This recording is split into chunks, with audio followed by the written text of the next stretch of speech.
Hello, good evening, or good afternoon, depending on where you are. Hello, thank you for coming. Hello. Well, anything top chapter 4, honestly, I really don't know. Chapter 4 was a story with a lot of chickens, and that was crazy. Hope you guys are well. Nice glasses, thank you. Alright.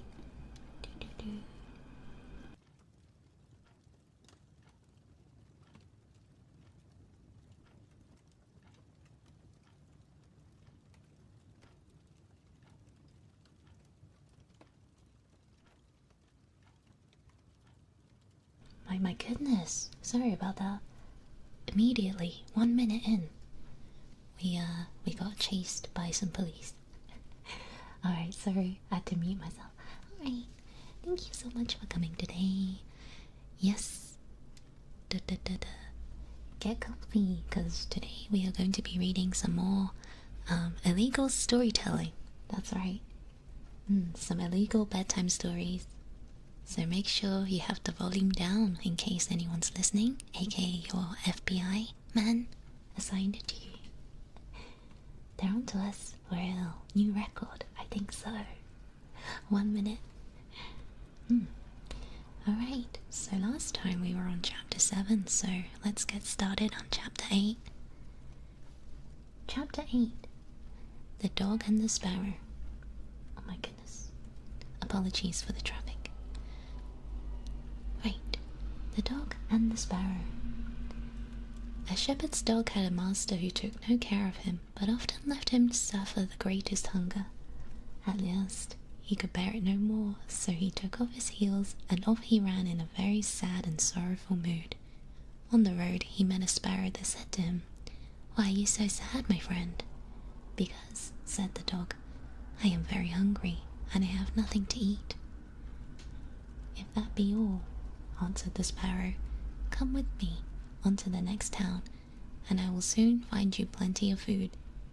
So on they went together into the town, and as they passed by a butcher's shop, the sparrow said to the dog, Stand there a little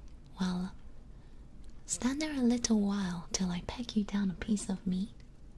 So the sparrow perched upon the shelf, and having looked carefully about her to see if anyone was watching her, she pecked and scratched at a steak that lay upon the edge of the shelf, till at last it fell down. Then the dog snapped it up and scrambled away with it into a corner, where he soon ate it all up. "Well," said the sparrow, "you shall have some more if you will, so come with me to the next shop, and I will peck you down another steak."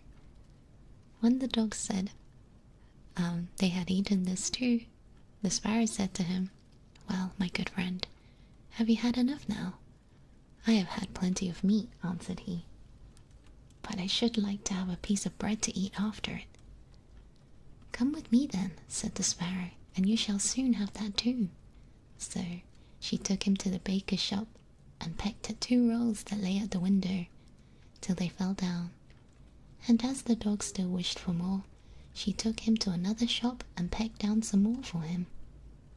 When that was eaten, the sparrow asked him whether he had had enough. "Yes," said he. "Now let us take a walk a little way out of the town." So they both went out upon the high road, but as the weather was warm, they had not gone far before the dog said, "I am very much tired. I should like to take a nap." "Very well," answered the sparrow. "Do so, and in the meantime I will perch upon that bush." So the dog stretched himself out on the road and fell asleep. While he slept, there came a carter with a cart drawn by 3 horses, and loaded with 2 casks of wine. The sparrow, seeing that the carter did not turn out of the way, but would go on to the track in which the dog lay, so as to drive over him, called out, "Stop, stop, Mr. Carter, or it shall be the worse for you." But the carter, grumbling to himself, "You make it the worse for me indeed. What can you do?" cracked his whip and drove his cart over the poor dog, so that the wheels crushed him to death. "There," cried the Sparrow, "thou cruel villain, thou hast killed my friend the dog.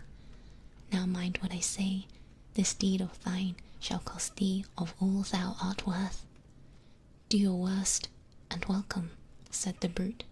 "What harm can you do me?" And passed on. But the Sparrow crept under the tilt of the cart and pecked at the bung of one of the casks till she loosened it. Then all the wine ran out, without the carter seeing it. At last he looked around and saw that the cart was dripping, and the cask quite empty. "What an unlucky wretch I am," cried he. "Not wretch enough yet," said the Sparrow, as she alighted upon the head of one of the horses and pecked at him till he reared up and kicked. When the carter saw this, he drew out his hatchet and aimed a blow at the Sparrow, meaning to kill her, but she flew away, and the blow fell upon the poor horse's head with such force that he fell down dead. "Unlucky wretch that I am," cried he. "Not wretch enough yet," said the Sparrow. And as the carter went on with the other two horses, she again crept under the tilt of the cart and pecked out the bung of the second cask, so that all the wine ran out. When the carter saw this, he again cried out, "Miserable wretch that I am!" But the Sparrow answered, "Not wretch enough yet," and perched on the head of the second horse and pecked at him too. The carter ran up and struck at her again with his hatchet, but away she flew, and the blow fell upon the second horse and killed him on the spot. "Unlucky wretch that I am," said he. "Not wretch enough yet," said the Sparrow, and perched upon the third horse, she began to peck at him too. The carter was mad with fury, and even without looking about him or caring what he was about, struck again at the Sparrow, but killed his third horse as he had done the other two. "Alas, miserable wretch that I am," cried he. "Not wretch enough yet," answered the Sparrow as she flew away. "Now will I plague and punish thee at thy own house." The carter was forced at last to leave his cart behind him, and to go home, overflowing with rage and vexation. "Alas," said he to his wife, "what ill luck has befallen me! My wine is all spilt, my horses are all dead." "Alas, husband," replied she, "and a wicked bird has come into the house and brought with her all the birds in the world, I am sure, and they have fallen upon our corn in the loft and are eating it up at such a rate." Away ran the husband upstairs and saw thousands of birds sitting upon the floor eating his corn, with the Sparrow in the midst of them. "Unlucky wretch that I am," cried the carter, for he saw that the corn was almost gone. "Not wretch enough yet," said the Sparrow. "Thy cruelty shall cost thee thy life yet," and away she flew. The carter, seeing that he had thus lost all he had, went down into his kitchen, and was still not sorry for what he had done, but sat with himself angrily and sulkily in the chimney corner. But the Sparrows sat outside the window and cried, "Carter, thy cruelty shall cost thee thy life." With that he jumped into a rage, seized his hatchet and threw it at the Sparrow, but it missed her and only broke the window. The Sparrow now hopped in, perched upon the window seat, and cried, "Carter, it shall cost thee thy life." Then he became mad and blind with rage, and struck the window seat with such force that he left it in two. And as the Sparrow flew from place to place, the carter and his wife were so furious that they broke all their furniture, glasses, chairs, benches, the table, and at last the walls, without touching the bird at all.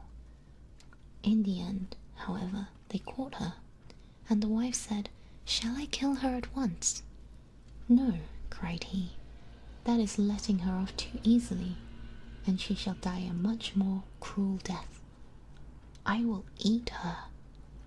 But the sparrow began to flutter about, and stretch out her neck and cried, Carter, it shall cost thee thy life yet. With that he could wait no longer, so he gave his wife the hatchet and cried, Wife, strike at the bird and kill her in my hand.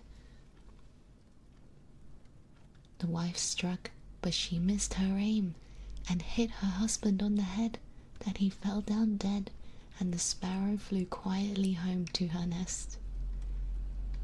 The end. That was chapter 8, The Dog and the Sparrow. That was a hater of the year, yes. My gosh, that's what happens when you're a hater, guys. So, don't run over a dog on the road. It's insane, yes, that was quite an insane story, I think. Well, you know, karma is very real, so costs nothing to be kind. And baby, do I love a bargain. Hate means karma, for real, for real. The birds, my goodness, she had beef with this man. Poor horses. Well, I think I missed. Thank you, Plastic, for the 5 gifted memberships. Thank you. My goodness. I'm glad this story was, you know, not too many funny words. Don't get gamer rage in real life. Yes, don't play League of Legends, guys. That's the moral of the story, I think. Right? Yeah, he had a heated gamer moment. It happens to all of us. That's why we gotta avoid playing Mario Kart. My goodness, nothing brings me rage like Mario Kart. It's actually unreal. These kids, they're so sweaty. I can't beat them. Like we can avoid that? Right. Okay. Boom, boom, boom. Hello, Blue. Welcome.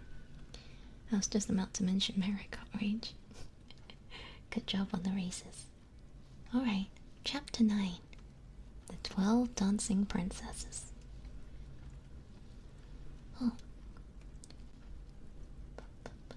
There was a king who had 12 beautiful daughters, and they slept in 12 beds all in one room. And when they went to bed, the doors were shut and locked up. But every morning, their shoes were found to be quite worn through, as if they had danced in all night, and yet nobody could find out what had happened, or where they had been. Then the king made it known to all the land that if any person could discover the secret and find out that the princesses danced in the night, he should have the one he liked best for his wife, and should be king after his death. But whoever tried and did not succeed, after 3 days and nights should put to death. A king's son soon came. He was well entertained, and in the evening taken to the chamber next to the one where the princesses lay in their 12 beds. There he sat to sit and watch where they went to dance, and in order that nothing might pass without his hearing it, the door of his chamber was left open. But the king's son soon fell asleep. When he awoke in the morning, he found that the princesses had all been dancing, for the soles of their shoes were full of holes. The same thing happened in the second and third night, so the king ordered his head to be cut off. After him came several others, but they all had the same luck, and all lost their lives in the same manner. Now it chanced that an old soldier who had been wounded in battle and could not fight no longer passed through the country where this king reigned, and as soon as he was travelling through a wood, he met an old woman who asked him where he was going. "I hardly know where I am going, or what I had better do," said the soldier, "but I think I should like very well to find out where it is the princesses dance. Then in time I might be a king." "Well," said the old king, "that is no very hard task. Only take care not to drink any of the wine which one of the princesses will bring to you in the evening. And as soon as she leaves you, pretend to be fast asleep." So she gave him a cloak and said, "As soon as you put that on, you will become invisible, and you will be able to follow the princesses wherever they go, When the soldiers heard all this good counsel, he determined to try his luck, so he went to the king and said he was willing to undertake the task. He was very well received, as the others had been, and the king ordered fine royal robes to be given to him. And when the evening came, he was led to the outer chamber. Just as he was about to lie down, the eldest of the princesses brought him a cup of wine, but the soldier threw it away secretly, taking care not to drink a single drop. Then he sat to himself on his bed. A little while began to snore very loud as if he was very asleep. When the 12 princesses heard, they laughed heartily, and the eldest said, "This fellow too might have done a wiser thing than lose his life in this way." Then they rose up and opened their drawers and boxes and took out all their fine clothes and dressed themselves at the glass and skipped about as if they were eager to begin dancing. But the youngest said, "I don't know how it is, while you are so happy, I feel very uneasy. I am sure one mischance will befall us." "You simpleton," said the eldest. "You're always afraid. Have you forgotten how many kings' sons have already watched in vain? And as for this soldier, even if I had not given him his sleeping draught, he would have slept soundly enough." When they were all ready, they went and looked at the soldier, but he snored on and did not stir hand or foot, so they thought they were quite safe. And the eldest went up to her own bed and clapped her hands, and the bed sank into the floor and a trapdoor flew open. The soldier saw them going down through the trapdoor one after another, the eldest leading the way. Thinking he had no time to lose, he jumped up, put the cloak which the old woman had given him, and followed them. But in the middle of the stairs, he trod on the gown of the youngest princess, and she cried out to her sisters, "All is not right. Someone took hold of my gown." "You silly creature," said the eldest. "It is nothing but a nail in the wall." Then down all they went, and at the bottom they found themselves in the most delightful grove of trees, and the leaves were of silver and sparkled beautifully. The soldier wished to take away some token of the place, so he broke off a little branch, and there came a loud noise from the tree. Then the youngest daughter said again, "I am sure all is not right. Did you not hear that noise? Never happened before." But the oldest said, "It is only our princess, who are shouting for joy at our approach." Then they came to another grove of trees, where all the leaves were of gold, and afterwards to a third, where the leaves were all glittering diamonds. And the soldier broke a branch from each, and every time there was a loud noise, which made the youngest sister tremble with fear. But the eldest still said it was only the princess who were crying for joy. So they went on till they came to a great lake, and at the side of the lake there lay 12 little boats with 12 handsome princes in them, and they seemed to be waiting there for the princess. One of the princesses went into each boat, and the soldier stepped into the same boat with the youngest. As they were rowing over the lake, the prince who was in the boat with the youngest princess and the soldier said, "I do not know why it is, but though I am rowing with all my might, we do not get on so fast as usual, and I'm quite tired. The boat seems very heavy today." "It is only the heat of the weather," said the princess. "I feel it very warm too." On the other side of the lake stood a fine illuminated castle, from which came the merry music of horns and trumpets.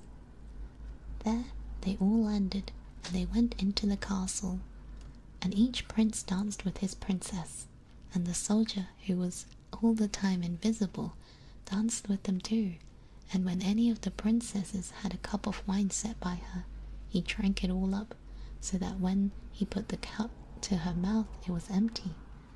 And at this time the youngest sister was terribly frightened, but the eldest always silenced her.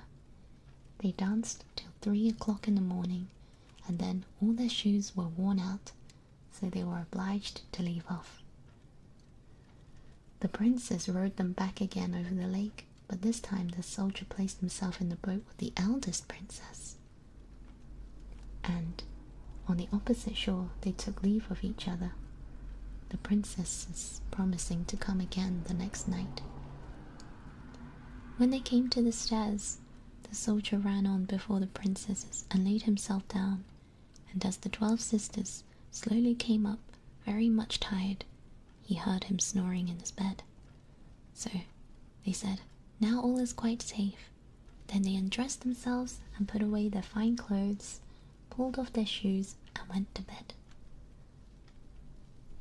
In the morning, the soldier said nothing about what had happened, but determined to see more of this strange adventure, went again the second and the third night, and everything happened just as before.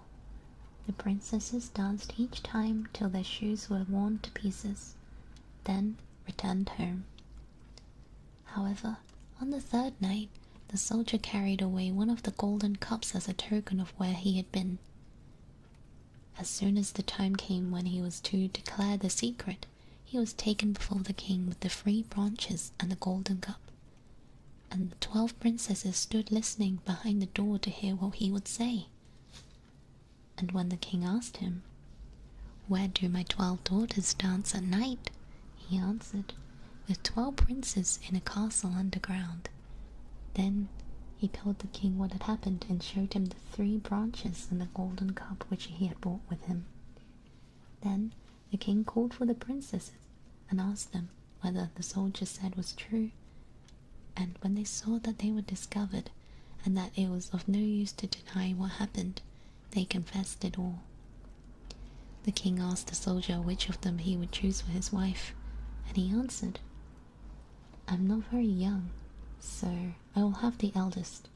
And they were married that very day, and the soldier was chosen to be the king's heir. The end. That was chapter 9, The 12 Dancing Princesses. There is no moral of the story in this one. Don't get caught. Indirect kiss. He's such a troll. He was having a good time. He was drinking wine, he was partying, he was dancing. He basically went clubbing.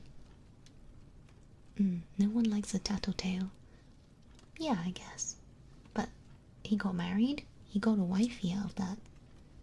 He got a wifey from being a tattletale. Does that mean anything? Moral of the story is thou only livest once. It was so real for that. Old man testing his luck. Imagine calling your sibling a silly creature. My gosh, the youngest daughter would be master of Among Us. Wow. No, she had it good. I really thought he was gonna marry the youngest daughter for some reason. So I was a bit surprised to hear that he married the oldest, but I guess it didn't really make a difference. OG-san has game. Right. More of the story is that snitches don't get stitches. Tell that to Yumi the witch. My goodness. The story Haglove, oh my gosh. He really said Haglove, didn't he? The age of 30 is highly in demand. Honestly, I have heard it to be so.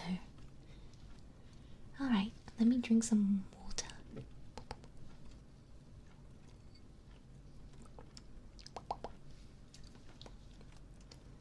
Snitches get beaches. V4, endless summer, y'all. Alright. Are we ready for chapter 10? The Fisherman and His Wife. What a good time to be drinking water. Alright. Chapter 10. The Fisherman and His Wife. There was once a fisherman who lived with his wife in a pigsty close by the seaside. The fisherman used to go out all day long a-fishing, and one day he sat on the shore with his rod, looking at the sparkling waves and watching his line. All on a sudden his float was dragged away deep into the water, and in drawing it he pulled out a great fish. But the fish said, "Pray, let me live. I am not a real fish. I am an enchanted prince.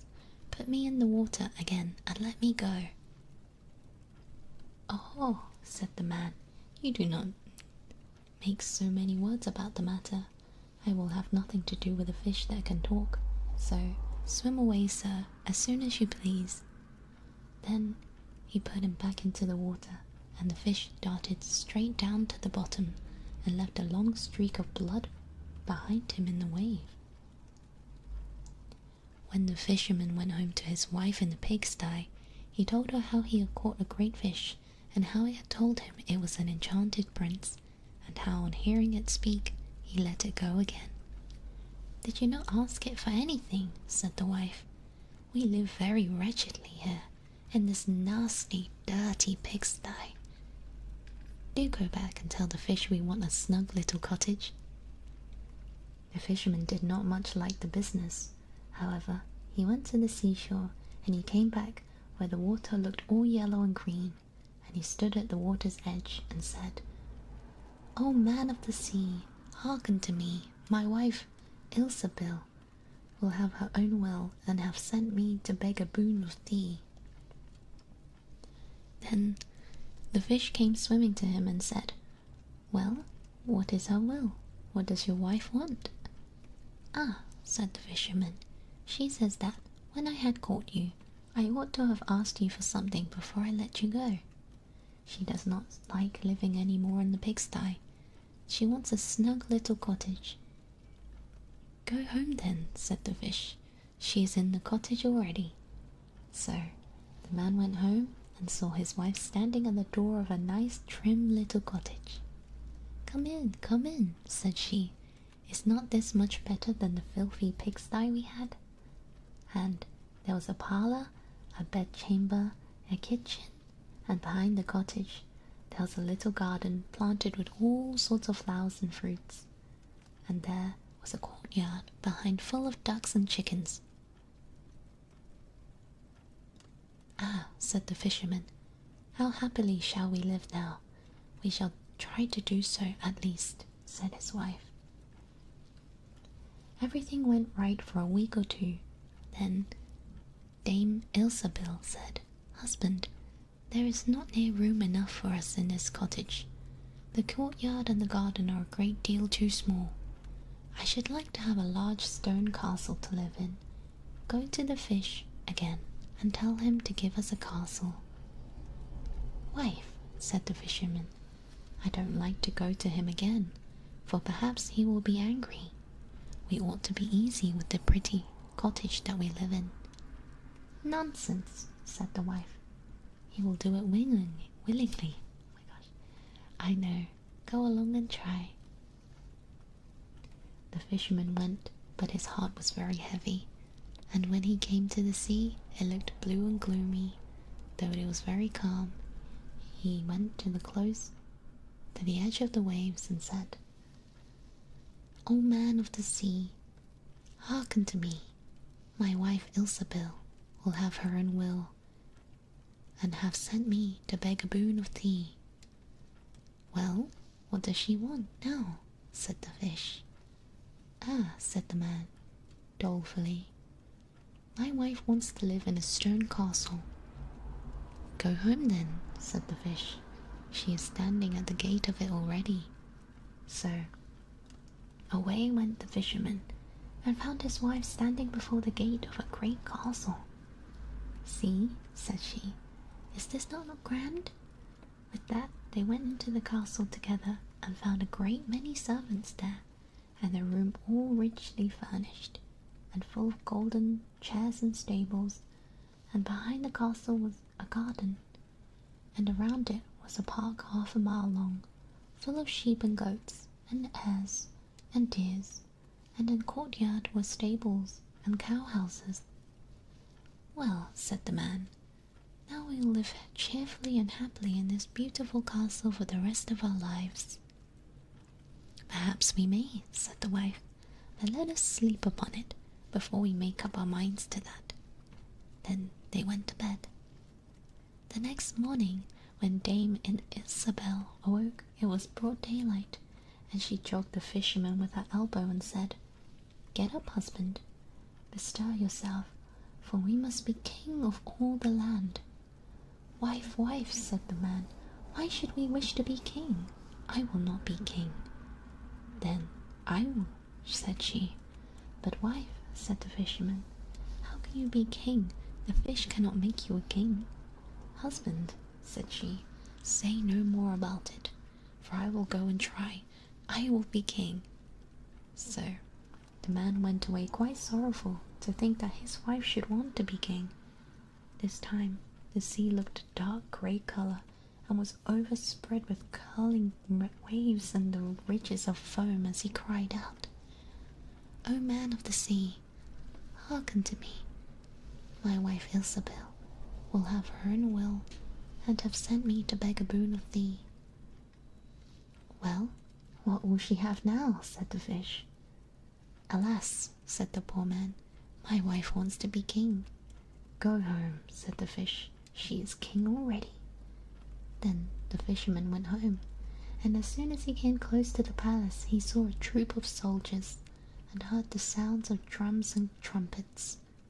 And when he went in he saw his wife sitting on a throne of gold and diamonds, with a golden crown upon her head, and on each side of her stood 6 fair maidens, each a head taller than the other. "Well, wife," said the fisherman, "are you king?" Said she, "Yes, I am king." Then he had looked at her for a long time and said, "Ah, wife, what a fine thing it is to be king. Now we shall never have anything more to wish for as long as we live." "I don't know how that may be," said she. "Never is a long time. I am king, it is true, but I begin to be tired of that. And I think I should like to be emperor." "Alas, wife, why should you wish to be emperor?" said the fisherman. "Husband," said she, "go to the fish. I say, I will be emperor." "Ah, wife," replied the fisherman, "the fish cannot make an emperor, I'm sure, and I should not like to ask him for such a thing." "I am king," said Isabel, "and you are my slave, so go at once." So the fisherman was forced to go, and he muttered as we went along, "This will come to no good. It is too much to ask. The fish will be tired at last, and then we shall be sorry for what we have done." He soon came to the seashore, and the water was quite black and muddy, and a mighty whirlwind blew over the waves and rolled them about. But he went as near as he could to the water's brink and said, "O man of the sea, hearken to me. My wife Isabel will have a will of her own, and have sent me to beg a boon of thee." "What would she have me now?" said the fish. "Ah," said the fisherman, "she wants to be emperor." "Go home," said the fish, "she is emperor already." So he went home again, and as he came near he saw his wife Isabel sitting on a very lofty throne made of solid gold, with a great crown on her head, full 2 yards high, and on each side of her stood her guards and attendants in a row, each one smaller than the other, from the tallest giant down to the little dwarf no bigger than my finger. And before her stood princes, and dukes, and earls, and the fisherman went up to her and said, "Wife, are you emperor?" "Yes, I am emperor." "Ah," said the man as he gazed upon her, "what a fine thing it is to be an emperor." "Husband," said she, "why should we stop at being an emperor? I will be the Pope next."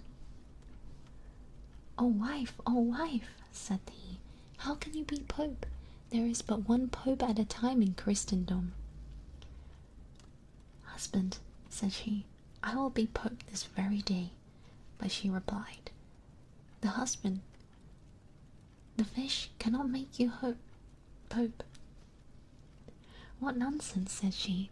If he can make me an emperor, he can make me a Pope. Go and try him. So the fisherman went, but when he came to the shore, the wind was raging and the sea was tossed up and down in boiling waves, and fish were in trouble and rolled fearfully upon the tops of the billows. In the middle of the heavens there was a little piece of blue sky, but towards the south it was all red, as if a dreadful storm was rising. At this sight the fisherman dreadfully frightened, and he trembled so that his knees knocked together, but still he went down near the shore, and said, O man of the sea, hearken to me. My wife Ilsabil will have her own will, and have sent me to beg a boon of thee. What does she want now? Said the fish. Ah, said the fisherman, my wife wants to be Pope. Go home, said the fish, she is already a Pope. Then the fisherman went home and found Ilsabil sitting on a throne that was 2 miles high. She had 3 great crowns on her head, and around her stood all the pomp and power of the church, and on each side of her there were 2 rows of burning lights, all sizes, the greatest as large as the highest and the biggest tower in the world, and the least no larger than a small rushlight. Wife, said the fisherman, as he looked at all his greatness, are you Pope? Yes, said she, I am Pope. Well, wife, replied he, it is a grand thing to want to be a Pope, but now you must be easy, for you can be nothing greater. I think about that, said the wife. Then they went to bed. Dame Ilsabil could not sleep all night thinking what she would want to be next. At last she was dropping asleep, morning broke and the sun rose. Ah, thought she, as she woke up and looked through the window, after all, I cannot prevent the sun rising. At this thought she was very angry, and wakened her husband and said, Husband, go to the fish and tell him I must be lord of the sun and the moon. The fisherman was half asleep, but the thought frightened him so much, he started and fell out of bed. Alas, wife, said he, cannot you be easy with being Pope? No, said she, I am very uneasy, as the sun and the moon rise without my leave. Go to the fish at once. Then the man went shivering with fear, and he was going down to the shore when a dreadful storm arose, so that the trees and the very rocks shook, and all the heavens became black with stormy clouds, and the lightnings played, and the thunders rolled, and you might have seen in the sea great black waves, swelling like mountains, with crowds of white foam upon their heads. The fisherman crept towards the sea, and cried out, as well as he could, O man of the sea, hearken to me. My wife Ilsabil will have her own will, and have sent me to beg a boon of thee. What does she want now? Said the fish. Ah, said he, she wants to be lord of the sun and the moon. Go home, said the fish, to your pigsty again, and there they live to this very day. The end. That was chapter 10, The Fisherman and His Wife. That was quite a long one, wasn't it? Thank you. I'm surprised she wanted to be a pope, yeah. That is one patient fish. Gosh, that wife. She for the streets. Why be a king when you're being a god? True. True. You know what she should have wished for? She should have wished to be a VTuber. Yeah. Has she tried that yet? I don't think so. Do I have such ambitions? To become a pope? Ramkhana Shabari to become Pope of England? What? Go back to your stream, said the fish. I'm dead. Do you want to be Pope? What does a Pope do? I genuinely don't know. They just kind of sit there, don't they? With like a fancy gown? I really don't know. I know of a different version where the fisherman asks to return things back. The moral lesson was to be happy with what you have. I like that version. This one is like Grimms Fairytale version. He said, go back to your gamer room. Yes, be content with what you have. Well. Oh. Go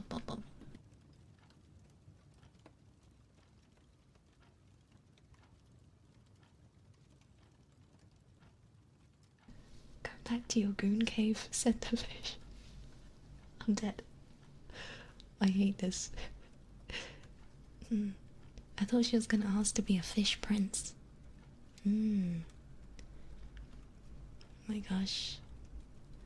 The story was really, really long. Yeah, the wife was the villain.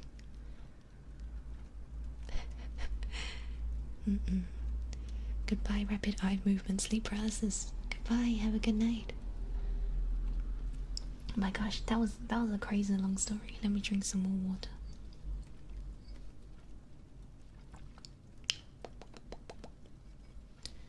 Alright. Yeah, I don't think I want to be a pope. This sounds kind of boring. It's probably very well paid, but yeah, not for me. Maybe. We'll see in the next 5 years or something. And also, how do you become a pope? Do you have to be voted in, or do you have to be recommended? And stuff. I need to know the logistics.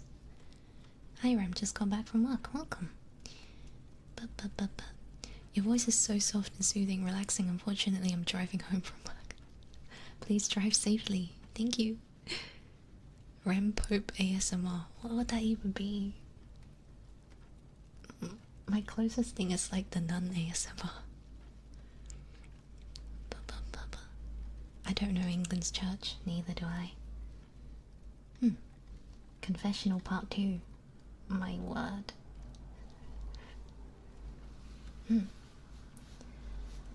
Okay, chapter 11. The Willow-Wren and the Bear. Once in summertime, the bear and the wolf were walking in the forest, and the bear heard a bird singing so beautifully that he said to himself, Brother Wolf, what bird is it that sings so well? That is the king of the birds, said the wolf, before whom we must bow down. In reality, the bird was the willow-wren. If that's the case, said the bear, I should very much like to see his royal palace. Come, take me thither. That is not done quite as you seem to think, said the wolf. You must wait until the queen comes. Soon afterwards, the queen arrived with some food in her beak, and the Lord King came too, and they began to feed their young ones. The bear would like to go at once, but the wolf held him back by the sleeve and said, No, you must wait until the lord and the lady have gone away. So they took stock of the hole where the nest lay and trotted away. The bear, however, could not rest until he had seen the royal palace, and when a short time had passed, went to it again.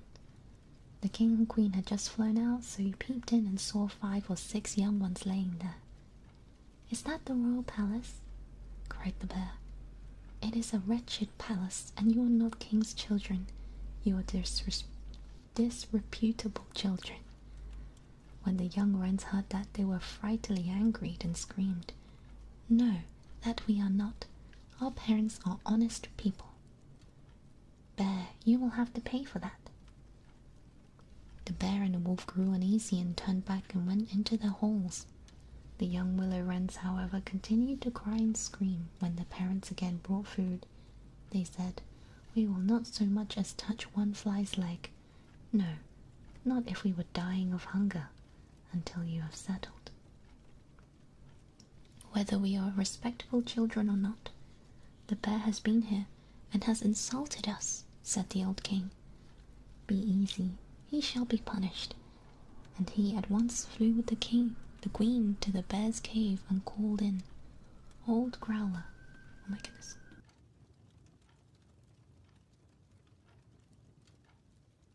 It is a very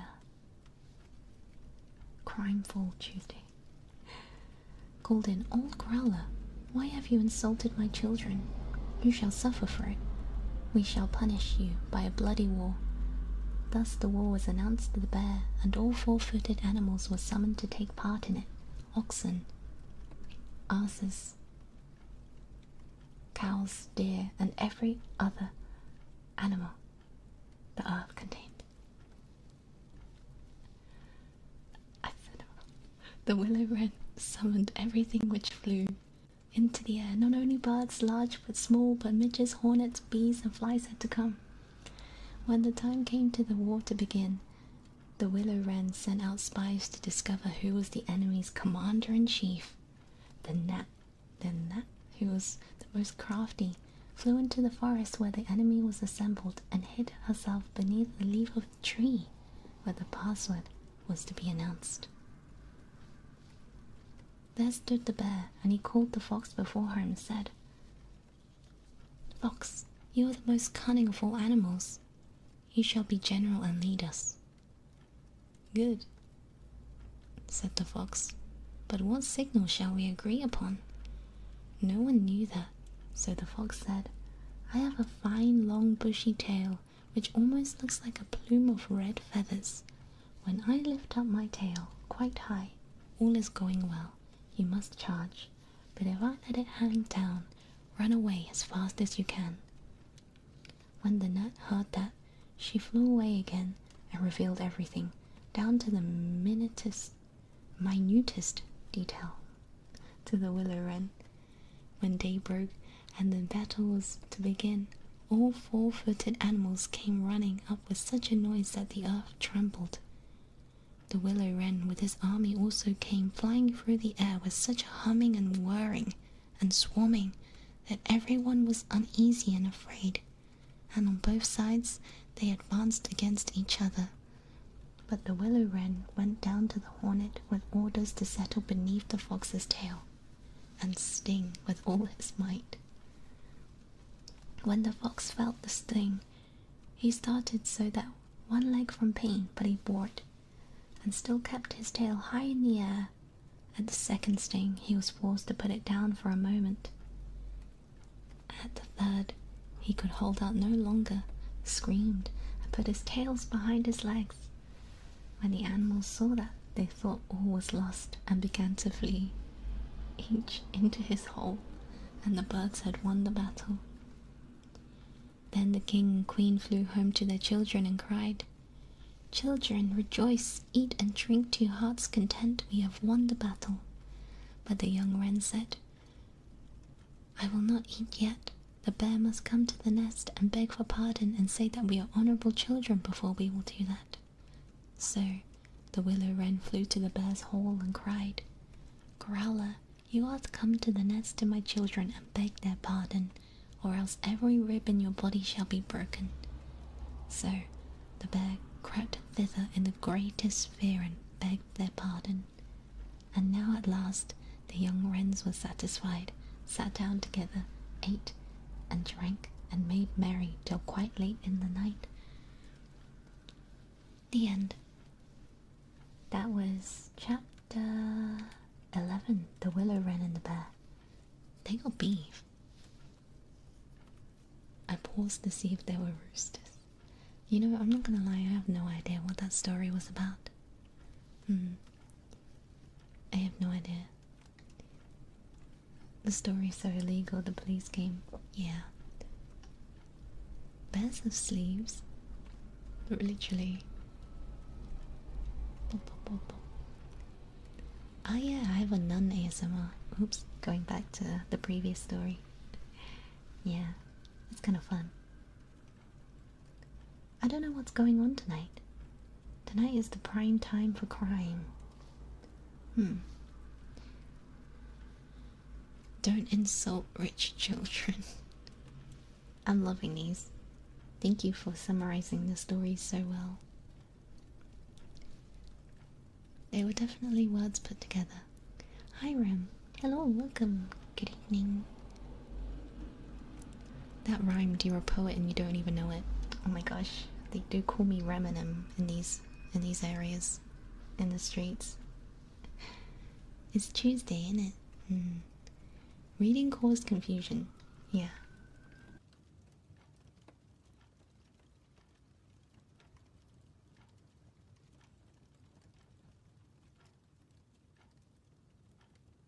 Yeah, I really don't know what's going on.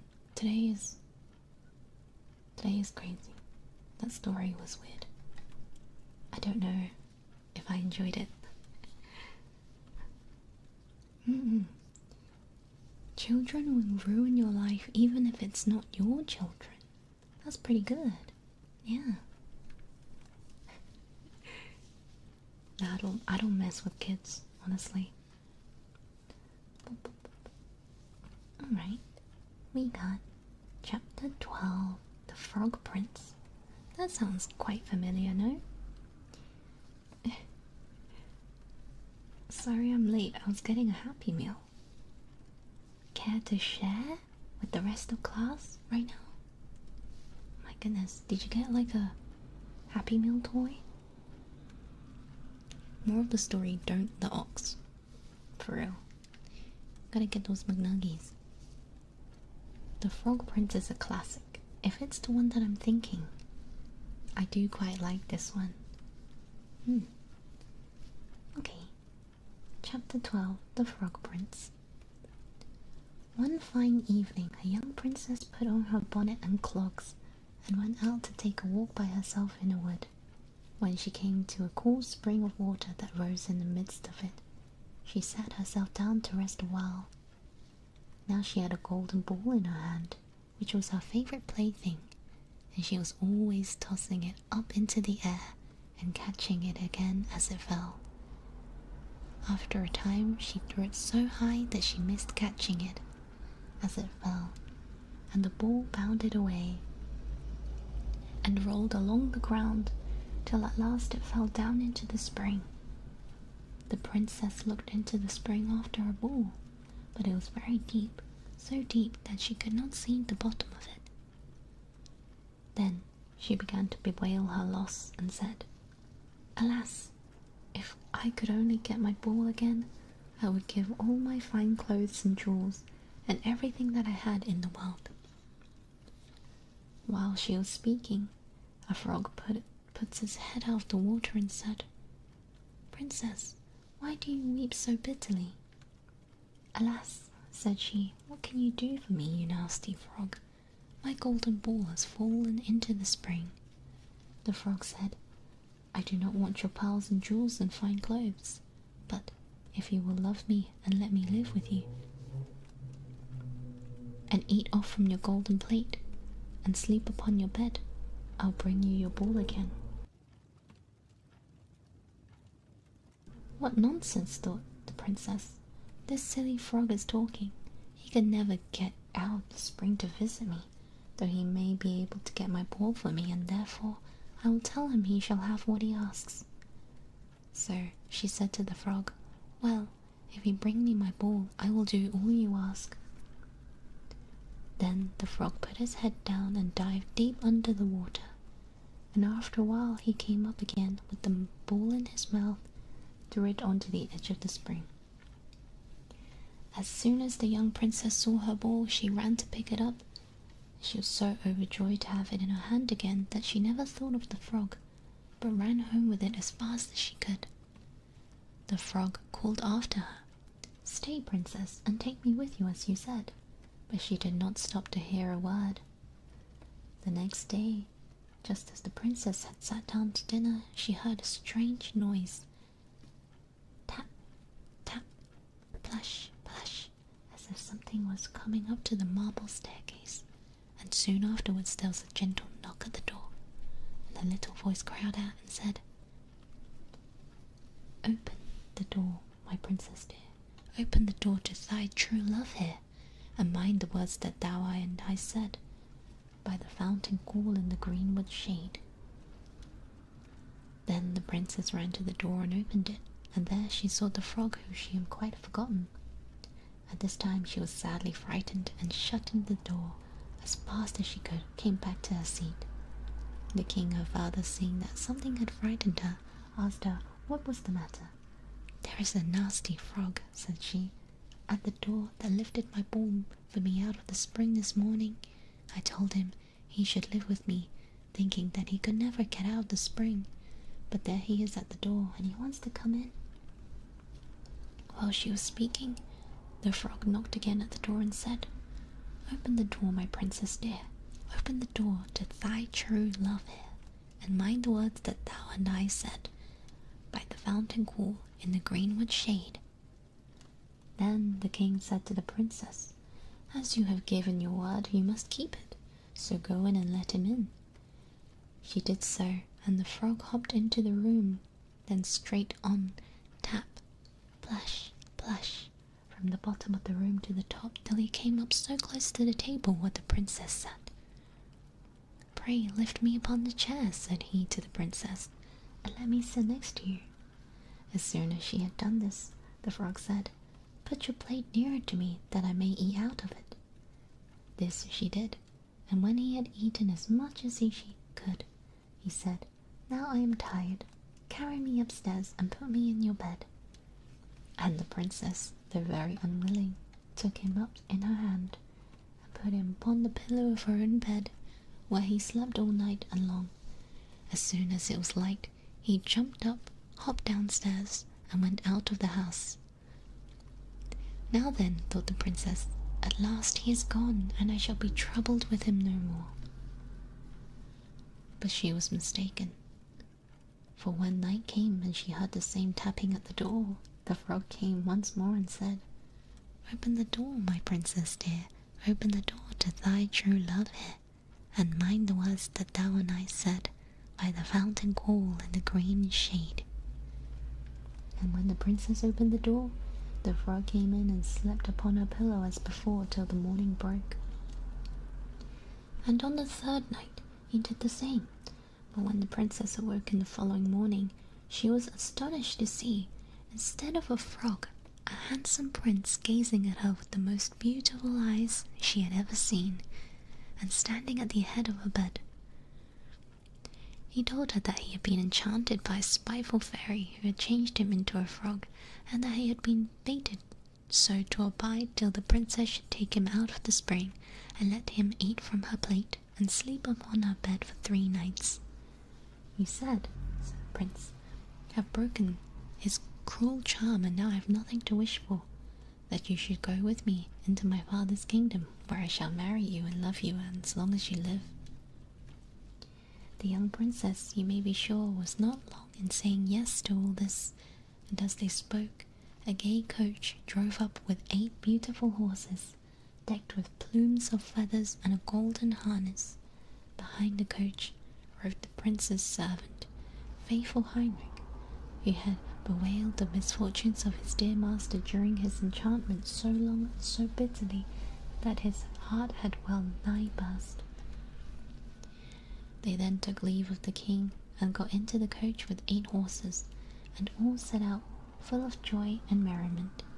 For the prince's kingdom they reached safely, where they lived happily a great many years. The end. That was chapter 12, The Frog Prince. Not quite what I remember from Disney's version. Am I right? I really enjoyed Disney version. The stories are getting more complex. You know, I had a thought that maybe they wrote all these stories, like, okay, my thought process is, why do they always write stories about animals, you know, that have been enchanted, and that these animals were princes or princesses? And I'm thinking, it's the government, alright? The government wants to control the common people. They want them to behave. So they're saying, all these animals, listen, they're saying all these animals are princes and princesses. so that everyone behaves and treats the animals nicely. That's what I'm gonna say. The source? Pulled it out of, you know. Oh, bye. Goodbye, Blaze. Good night. But yeah, what did you think? What did you think about my hypothesis? I made it the fuck up. It's an excuse to kiss more frogs. Exactly. We gotta kiss all the frogs. Make sure they're all princesses.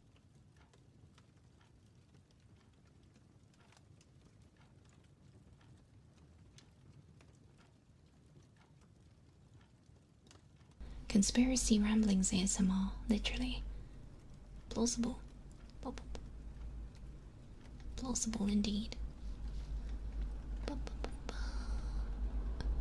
But yeah, what's with the deal with the golden balls?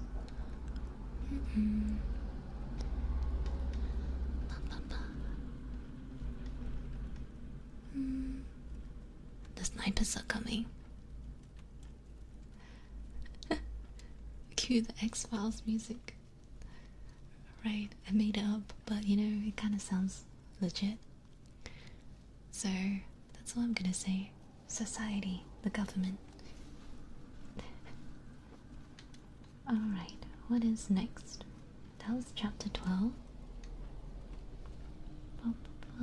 I'd say we probably have about 2 more chapters left. I act a whole lot like this frog. You think? I mean, free food and a place to sleep. That sounds pretty good, not gonna lie. Nano machines. Alright, barge into our houses, eat our food, sleep in our beds. What's wrong with that? Eat your porridge. Alright, chapter 13. Cat and mouse in partnership. Ooh. A certain cat had made the acquaintance of a mouse and had said so much to her about the great love and friendship she felt for her that, at length, the mouse agreed that they should live and keep the house together.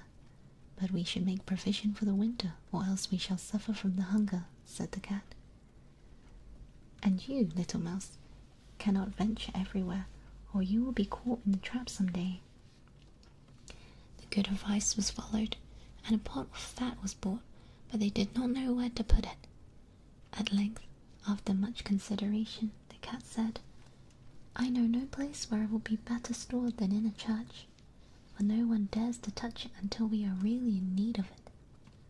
So, the pot was placed in safely, but it was not long before the cat had great yearning for it, and said to the mouse, I want to tell you something, little mouse. My cousin has brought a little son into the world and asked him to be godmother. Asked me to be godmother. He is white with brown spots, and I am to hold him over the font at the christening. Let me go out today, and you look after the house by yourself. Yes, answered the mouse. By all means go, and if you get anything very good to eat, think of me. I should like a drop of the sweet red christening wine myself. All this, however, was untrue. The cat had no cousin, and had not been asked to be godmother. She went straight to the church, stole the pot of fat, and began to lick at it, and licked the top of the fat off. Then she took a walk upon the roofs of the town, looked out for the opportunities, then stretched herself in the sun, licked her lips whenever she thought of the pot of fat, and not until it was the evening did she return home. Well, here you are again, said the mouse. No doubt you have had a merry day.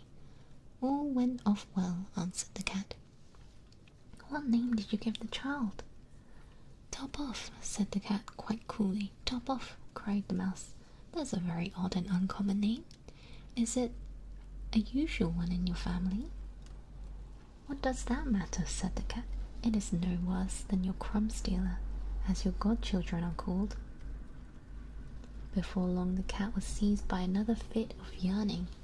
She said to the mouse, You must do me a favour, and once more manage the house for a day alone. I am again asked to be a godmother, and as the child has a white ring around its neck, I cannot refuse." The good mouse consented, but the cat crept behind the town walls to the church and devoured half the pot of fat. "Nothing ever seems so good as what one keeps to oneself," said she, and she was quite satisfied with her day's work. When she went home, the mouse inquired, "And what was the child christened?" "Half done," answered the cat. "Half done." "What are you saying? I've never heard that name in my life. I'll wager anything it is not in the calendar." The cat's mouth soon began to water for some more licking.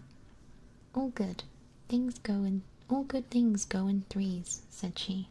"I am asked to stand godmother again.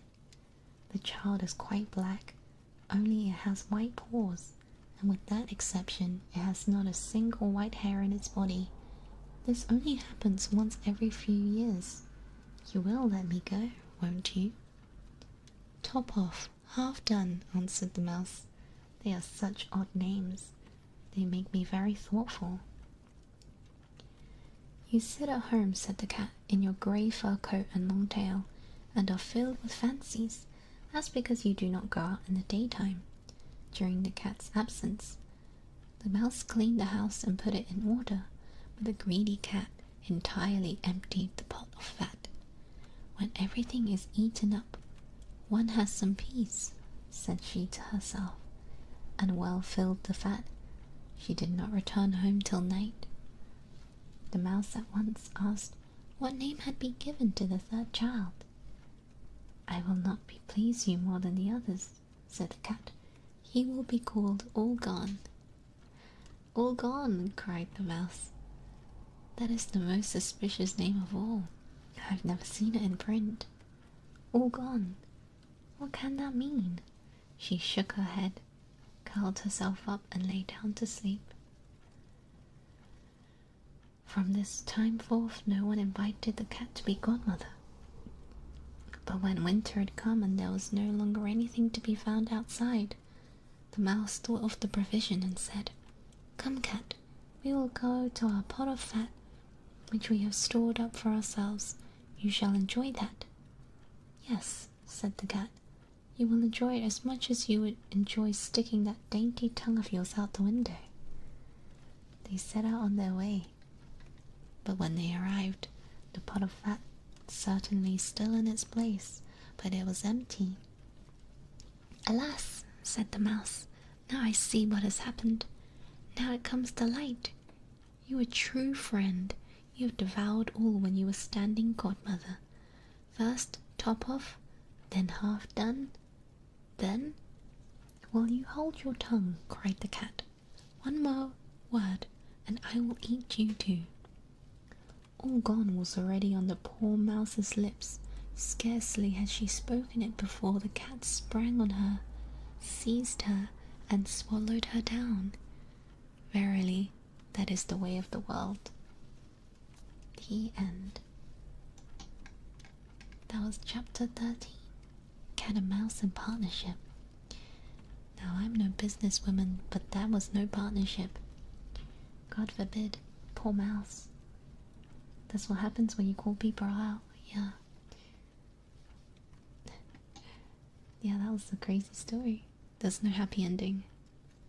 Misleading title. Clickbait. Literally. Very sus. Was it top off, half gone? Half gone? I can't remember. Half done. Top off, half done. All gone. The triplets.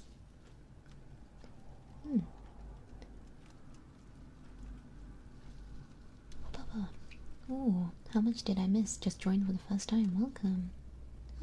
I'd say, what, how many? Like, maybe 4? About 4 stories in or so. I can't count. Maths was never my forte. So Cat had mouse cover for them, got caught and left no witnesses. Exactly. It's the perfect crime.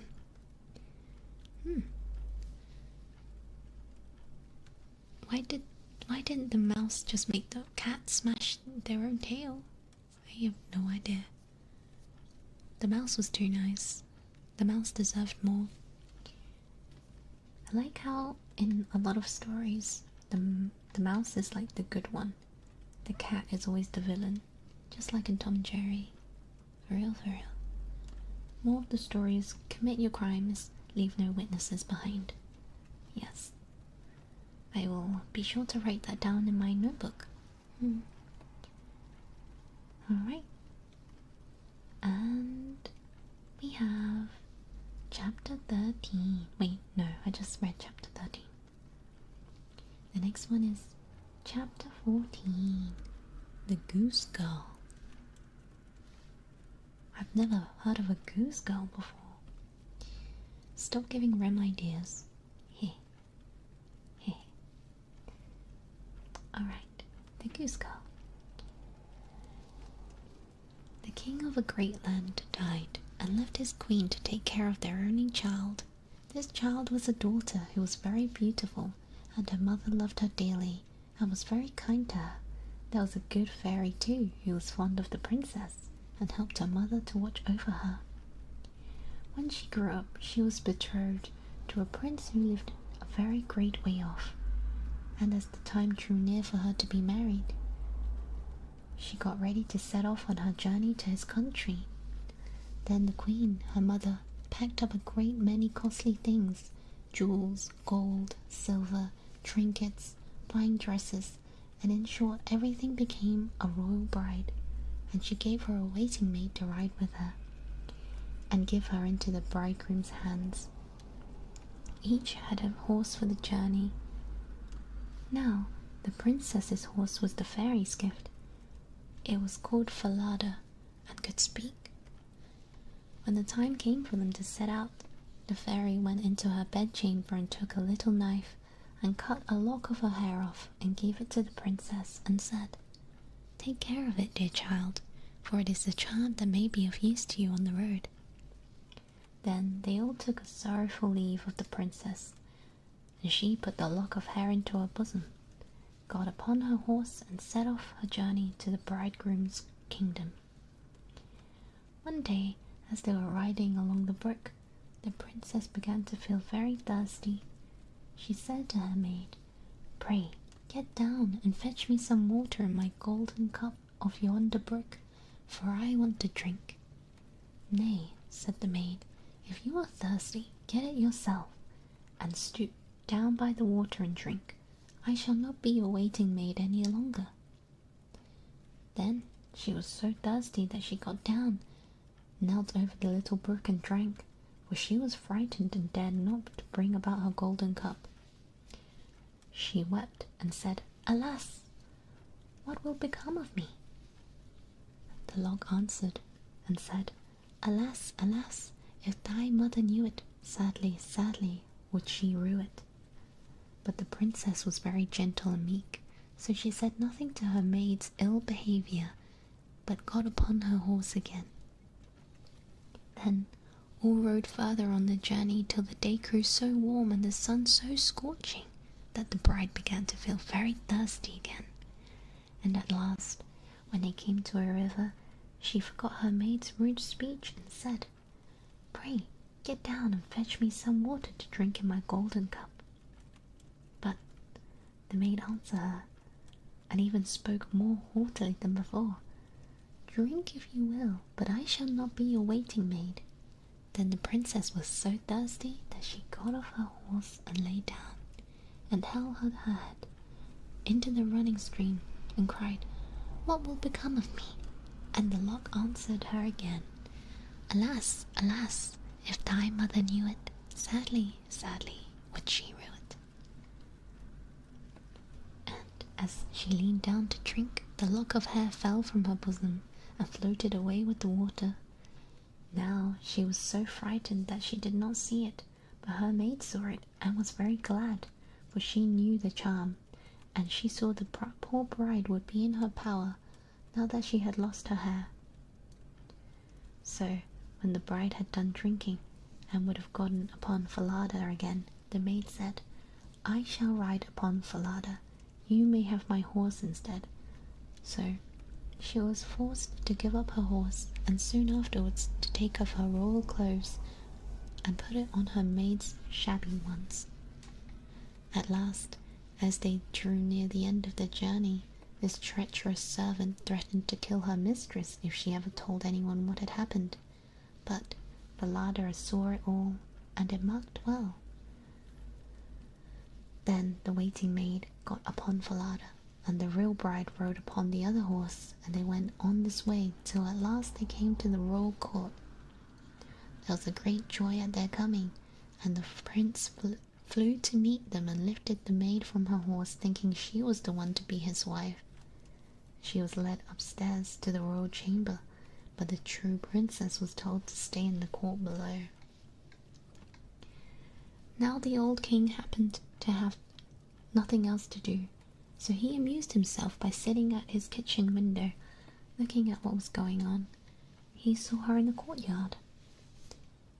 As she looked very pretty and too delicate to be a waiting maid, he went up into the royal chamber to ask the bride who it was she brought with her, and was thus left standing in the court below.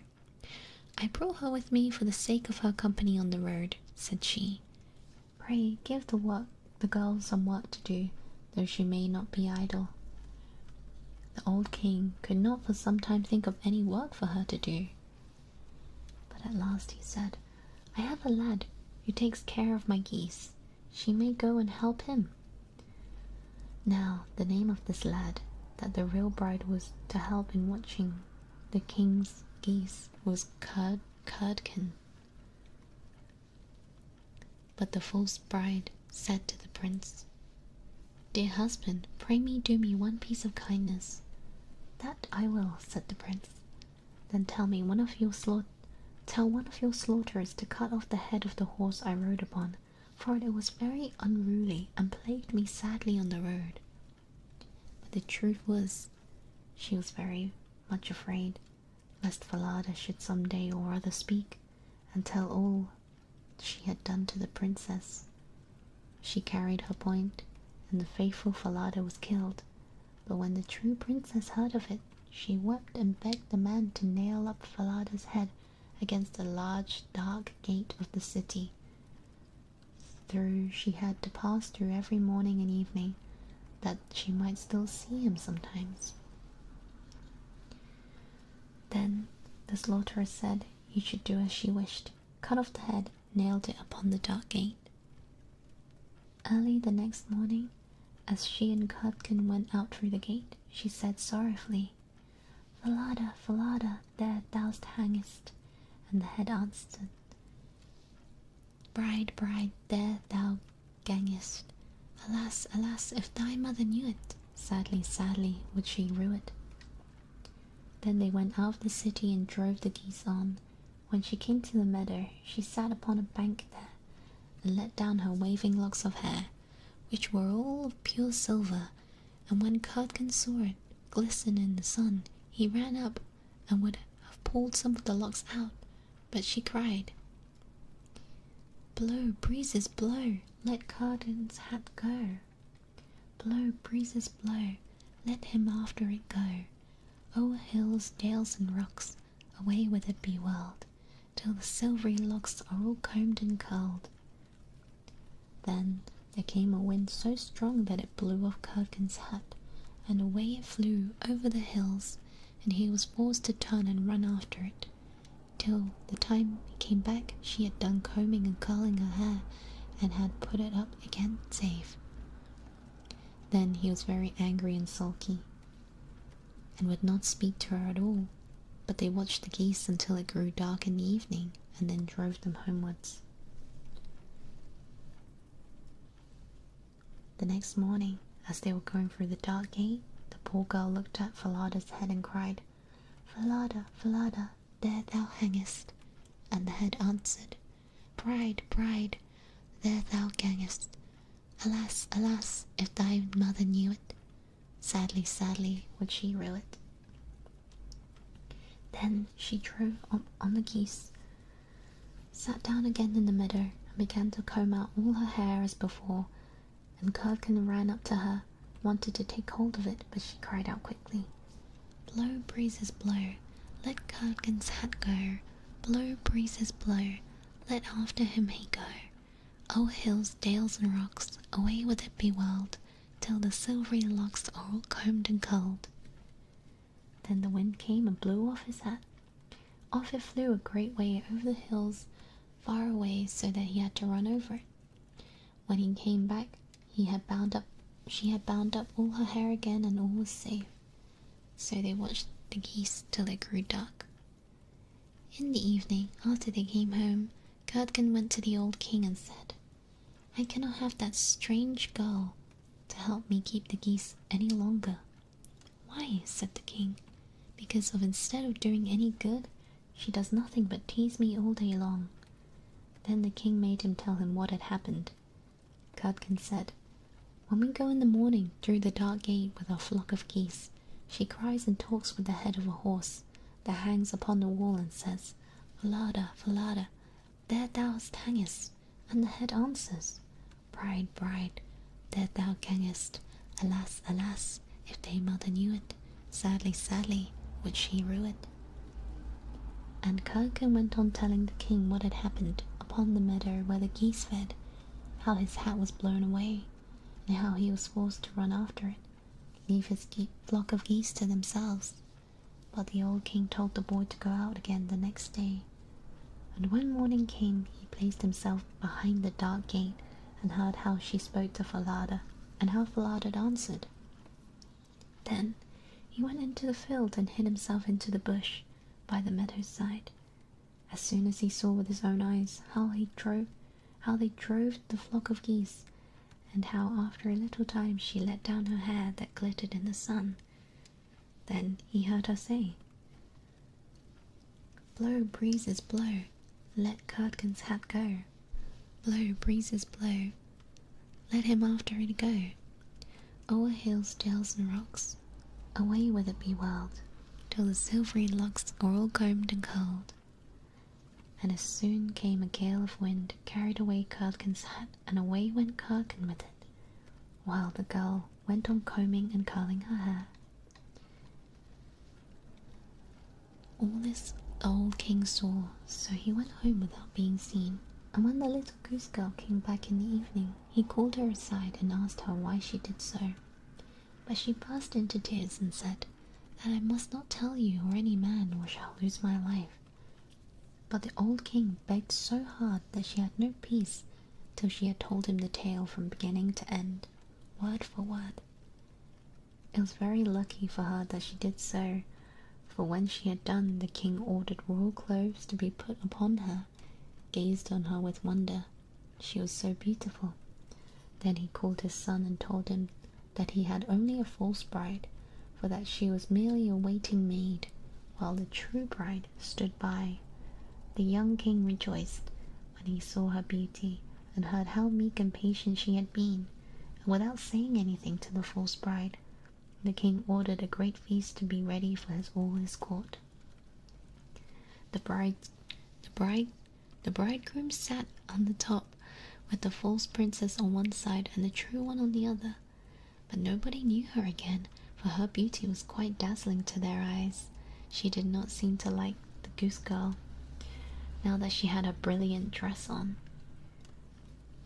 When they had eaten and drunk, they were very merry. The old king said he would tell them a tale, so he began, and told the story of the princess, as if it was one that he had once heard, and he asked the true waiting maid what she thought to be done to anyone who would behave thus. "Nothing better," said this false bride, "than that she should be thrown into a cask stuck around with sharp nails, and that 2 white horses should be put to it, and drag it from street to street till she was dead." "Thou art she," said the old king, "and as thou hast judged thyself, so shall it be done to thee." The young king was then remarried to his true wife. They reigned over the kingdom in peace and happiness all their lives, and the good fairy came to see them, restored the faithful Falada to life once again. The end. That is chapter 14, The Goose Girl. The plot. The plot is there was a princess and a maid. They went to meet the prince in another kingdom. The maid switched places with the princess.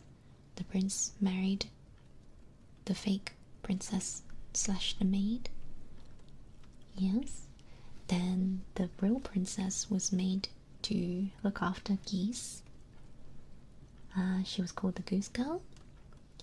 Then every time she would wash her hair or leave the gate, she would talk to the horse head on the gate. Some magical stuff happens. The king finds out. And then he's like, oh, what kind of punishment do you think we should do for the fake princess? The fake princess says, something very dramatic. 2 white horses should be put to it, dragged from street to street till she was dead. So yeah, fake princess gets found out, punished, real princess restored. Everything happy? The end. That was quite a good summary. One heck of a story, yes. What's going on? I was just summarizing the story that I was just reading, chapter 14, The Goose Girl. Yes, I think that was my last story. Last story for tonight. Rest in peace, the fake princess. The fake princess had a very, very bad death, but you know, she came up with it, so... I miss the silliness of chapter 4. My goodness. You never know what you're gonna get with the Grimms Fairytale. By the way, I am reading from, the old Grimms Fairytale. So, we got up to chapter 14. I already have another ASMR where I went from chapter 1 to 6 also. So yeah, there's on my ASMR playlist on my YouTube channel if you want to check it out. Yeah, it's just nice to have something on in the background. So yeah, thank you for listening. I want a prequel of the second princess. My goodness, that would be crazy. Thank you for your stories. I joke around a lot, but your ASMRs have really helped me sleep lately. You have a lovely voice. I hope you continue to grow. Thank you so much. That really means a lot to me. I'm glad you enjoy it. Honestly, that's all that matters. Thank you for stream. Thank you for turning up. Peak reading. Oh my goodness. Yes. You know when you're like, oh my gosh, like cruising, reading, and then you read one word wrong, and then you're like, oh, that tripped me up. I need to get better. But yeah, thank you. Once I get in the groove of it, it's not too bad. But then if I'm thinking about something else, I get distracted. You know what I'm thinking about right now? I'm thinking about Mario Kart. I am addicted. Oh damn, finally catch a stream. Welcome. Welcome. Unfortunately, I just finished my last story, but don't worry because the VOD will still be up. So yeah. Don't think you reading these stories lets us forget about that demonic bowl of cheese you made. You mean the mac and cheese? That wasn't too bad, was it? Apart from the spider. All the cars zooming by makes me think of Mario Kart. Oh my gosh. Outrageous. You're so welcome. I will continue to cook. Oh, I need to do a cooking stream. So, stay tuned. But yeah. You guys have really good memories. You don't let anything off the hook, do you? I actually live in the middle of a Mario Kart circuit. I'm dead. Ram cooking stream. Fear. Be very afraid. Be very, very afraid. Well, I guess we'll call it a day there. Thank you for tuning in, as always. Hope you guys have a good rest of the day. Velveeta mac and cheese. I've never heard of that before. That sounds fancy. What's a blueberry pie? That's so specific. I'll probably put up something for suggestions another time. But make sure you don't make me cook something really, really hard, or I might just burn down my house. Velveeta. Velveeta is liquid gold? Velveeta. I've never heard of this before. I will Google it. Cheese. Thank you for the stream, Rim. Very calming. I'm glad. I'm glad you guys had a good time. Alright. Luckily, no funny words this time. Alright. Good night. Have a good night. Goodbye. See you tomorrow. We're gonna be playing Mario Kart. Bye bye.